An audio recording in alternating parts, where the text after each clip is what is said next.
Nag-click ka sa video na to kasi meron ka ng Insta360 X6. Tapos gusto mong malaman yung best settings pagdating sa vlogging o kaya moto vlogging. O sabihin na natin, gusto mong mapaganda yung mga kuha mo gamit itong Insta360 X6. Well, sagot ka na ng video na to.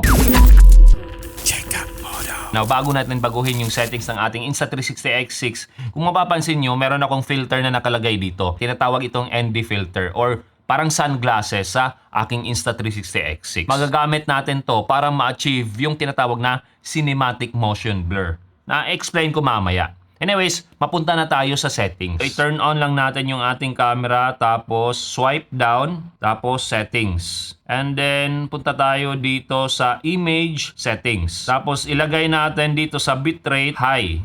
So, by default, usually nakalagay yan sa standard. So, ilagay natin sa high. And then, after that, punta na tayo sa ating standard video sa 360. Tapos baguhin natin yung resolution at frame rate natin. Tapos 8K yung max resolution niya. So ilagay natin sa 8K. Tapos yung pinakamataas niyang frame rate is 50. Now in my case, usually yung pinipili ko is 24 FPS para sa cinematic motion blur. Pero kung gusto niyo nung mag-slow mo, pwede nyo ilagay sa 48 or 50. Pero yun nga lang, usually pag dyan nyo nilagay, malaki din yung file size or mas malaki yung file size. So for the sake of this tutorial, ilalagay ko lang sa 24 FPS. Tapos swipe tayo dito sa gilid. Usually kasi nakalagay yan sa basic.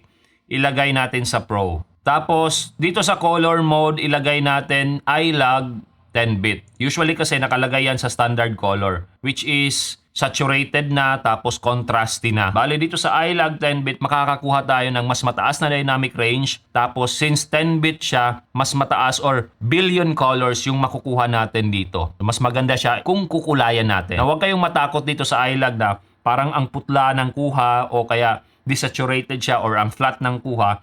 Kasi gagawin natin is ibabalik natin yung kulay dyan. So pwede nyong i-on itong color restoration para hindi naman masyadong maputla yung kuha natin habang tinitingnan lang muna natin dito sa screen. Now, mapunta naman tayo sa shutter speed.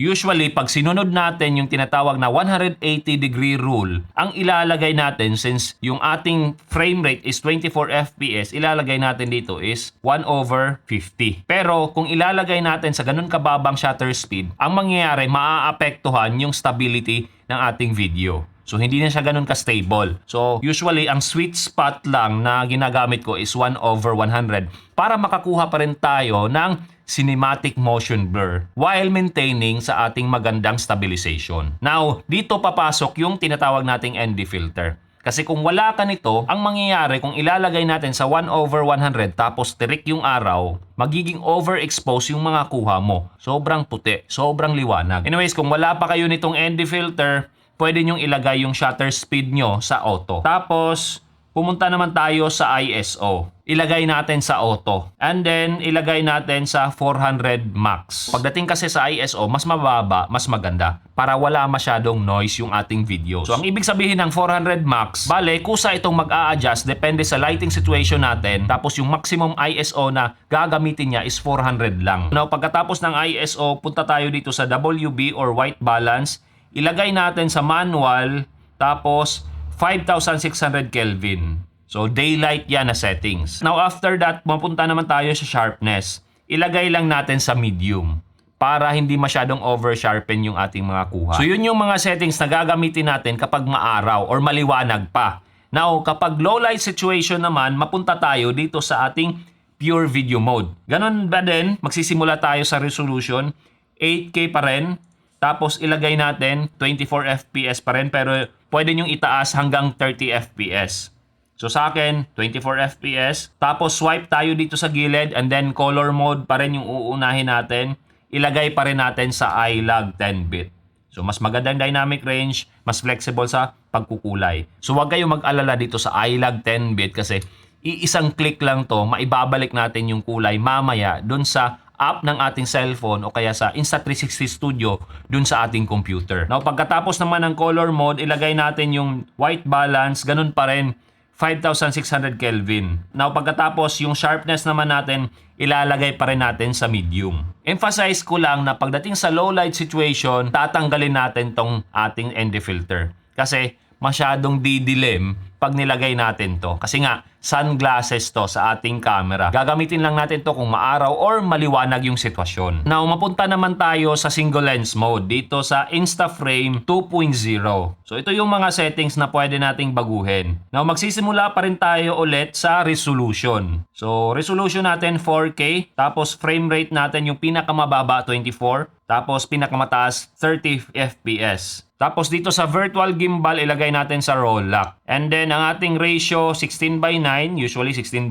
naman. Pero kung pang reels nyo, pwede nyo ilagay sa 9:16. Now, pagdating dito sa 360 video backup, pwede nyo i-turn off yan. Or pwede nyong i-on para at least meron kayong security na kung hindi man makuha ng flat video or ng InstaFrame 2.0 yung mga kuha or perspective na gusto nyo, at least meron kayong 360 video na pwede pang ma-reframe. Anyways, swipe tayo dito sa gilid, tapos ilagay natin ulit sa Pro. Tapos yung low light enhancement natin, off lang natin yan. And then itong color mode, ilagay ulit natin sa iLog 10-bit. Color restoration on. And then dito naman sa baba, WB, ganun pa rin, 5600 Kelvin, naka-manual tayo. Tapos sharpness, medium. And then i-click natin itong 0.6x natin para baguhin natin yung field of view natin. So usually, kung gusto natin na talagang super wide yung kuha, ilagay natin sa 0.6x. Tapos pwede nating i-on itong distortion correction para hindi masyadong maging fish eye yung kuha natin. Or pwede nating i-off. So for the sake of this tutorial, usually pa sa pagmumotor, naka-off lang siya. Kasi mas maganda, mas wider yung kuha. Tapos after nating maset yung mga yon, pwede na nating i-click yung ating subject. Double click lang natin para matrack tayo as a subject.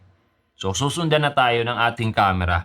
So dito sa Insta360 app, connect lang natin yung ating Insta360 X6, tapos hanapin natin yung video na nakuna natin gamit ang iLog. So for example yan, click natin tong nasa taas, and then enable natin yung LUT.